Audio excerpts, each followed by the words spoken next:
జై శ్రీరామ్. మహామహిమాన్విత పుణ్యక్షేత్రమైన త్రయంబకేశ్వరాన్ని దర్శిస్తున్నారు. అదిగోండి గర్భాలయంలో స్వామివారు ఆ విధంగా ఉంటారు. హర హర మహాదేవ, హర హర మహాదేవ, శంభో శంకర. పరమేశ్వర స్వరూపులైనటువంటి పూజారి గారు త్రయంబకేశ్వర జ్యోతిర్లింగానికి అభిషేకం చేస్తున్నారు. అలా జలాన్ని తీస్తారు. అలా చేయితో తీస్తూ ఉండడం చేత ఆ లోపల ఉన్నటువంటి బ్రహ్మ విష్ణు మహేశ్వరులు కనిపిస్తారు. కనిపించిన తర్వాత తాకి నమస్కరిస్తారు స్వామిని. ఇది ఈ స్వామివారు త్రయంబకేశ్వర స్వామివారు ఉత్సవమూర్తి. స్వామివారు ఉత్సవమూర్తి. ఈ విధంగా హర హర హర హర. అది గోదావరి నది. అది ఆ గోదావరి నదిలో ముంచుతున్నారు. స్వామిని అభిషేకం చేయిస్తున్నారు. చేసిన తర్వాత ఆ నదీ తీరంలో ఈ విధంగా ఇక్కడ పెట్టి పూజిస్తారు స్వామిని. భక్తులందరూ కూడా దర్శనం చేసుకుంటున్నారు. హర హర మహాదేవ. అదిగోండి ఈ విధంగా త్రయంబకేశ్వర జ్యోతిర్లింగానికి అభిషేకం జరుగుతుంది. హరోం హర హర మహాదేవ మహాదేవ. త్ర్యంబకం యజామహే సుగంధిం పుష్టివర్ధనం ఉర్వారుకమివ బంధనాన్ మృత్యోర్ముక్షీయమామృతాత్. హర హరోం హర హర మహాదేవ.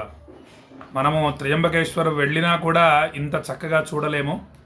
అదిగోండి అందరూ మహానుభావులు ఒకరిని మించి ఒకరు మంచి వర్చస్సుతో వెలిగిపోతున్నారు అక్కడి పూజారులు. హర శంభో సదాశివ, శంభో సదాశివ. ఆ విధంగా అభిషేకం చేసిన తర్వాత ఆ జలాన్ని తీస్తారు కుడి చేయితో. అదిగోండి ఇది అలంకార దర్శనం స్వామివారికి. తర్వాత ఉజ్జయినిలో ఏ విధంగా అయితే భస్మ హారతి చేస్తారో అలాగోండి భస్మంతో స్వామిని సేవిస్తున్నారు. హర హర మహాదేవ. ఈ విధంగా త్రయంబకేశ్వర స్వామివారి అలంకార దర్శనం. ఎంత చక్కగా ఉన్నారు చూడండి స్వామి. హర హర మహాదేవ. అదిగోండి స్వామివారు. హరోం హర హర హర. నీలకంఠా పాహిమాం, నీలకంఠా రక్షమాం. హరోం హర హర హర. భస్మహారతి చాలా అద్భుతంగా ఉంటుంది ఉజ్జయిన్లో. ఆ విధంగా స్వామివారికి నమస్కరిస్తారు. ఇలా స్వామిని గోదావరి నదిలో అభిషేకిస్తారు.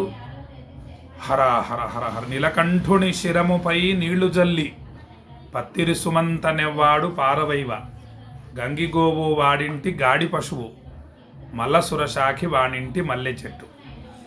శివుడి శిరస్సు మీద కాసిని నీళ్లు అలా పోసి కాస్త బిల్వదళం పెడితే చాలు స్వర్గంలో ఉన్నటువంటి కామధేనువు మరియు కల్పవృక్షము అభిషేకం చేసిన వాడి ఇంట్లో ఉండిపోతుందట. అంటే మొత్తం ఆయురారోగ్య అష్టైశ్వర్యాలు కలుగుతాయి స్వామి మీద నీళ్లు పోసి బిల్వదళాలు పెడుతూ ఉంటే ప్రతిరోజు కూడా.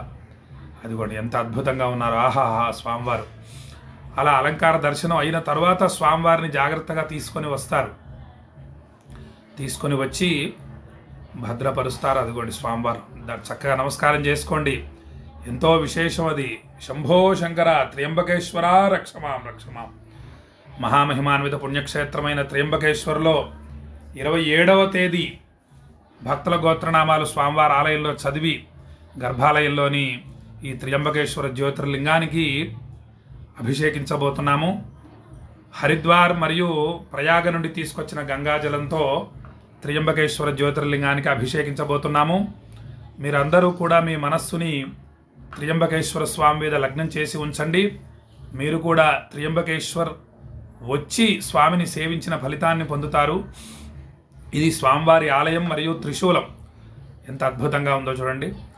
త్రయంబకేశ్వర అద్భుతమైన పుణ్యక్షేత్రం. హర హర మహాదేవ, హర హర మహాదేవ. అదిగోండి ఆహాహాహా. స్వామివారి అలంకార దర్శనం. పంచముఖ పరమేశ్వరుడు త్రయంబకేశ్వరుణ్ణి ఈ విధంగా 5 ముఖాలతో అలంకరిస్తారు. హర హర. అబ్బా బాబా ఎంత సుందరం, ఎంత అద్భుతం. మన స్వామిని దర్శనం చేసుకోండి. స్వామి నామాన్ని భక్తితో జపించండి. ఎంతో విశేషం. త్రయంబకేశ్వరుని సేవించడం అంటే అంత సామాన్యమైన విషయం కాదు. కొన్ని కోట్ల జన్మల పుణ్యఫలం ఉంటేనే మనము ఈ విధంగా స్వామిని దర్శించగలము. మన గోత్రనామాలతో అభిషేకం చేయించుకోగలుగుతాము. అదిగోండి ఈ విధంగా లోపల 3 శివలింగాలు ఉంటాయి. బ్రహ్మ విష్ణు మహేశ్వరులు. మొత్తం 3 శివలింగాలు ఈ విధంగా ఉంటాయి లోపల. అగోండి గోదావరి నది చూడండి. ఆ పక్కన ఊట వస్తోంది. అదిగోండి అది గోదావరి నది. ఆ పుష్పం పక్కన వస్తుంది చూసారా జలం, ఆ జలం వస్తూనే ఉంటుందన్నమాట అలా. హర హర మహాదేవ శంభో శంకర. త్రయంబకేశ్వర స్వామికి జై.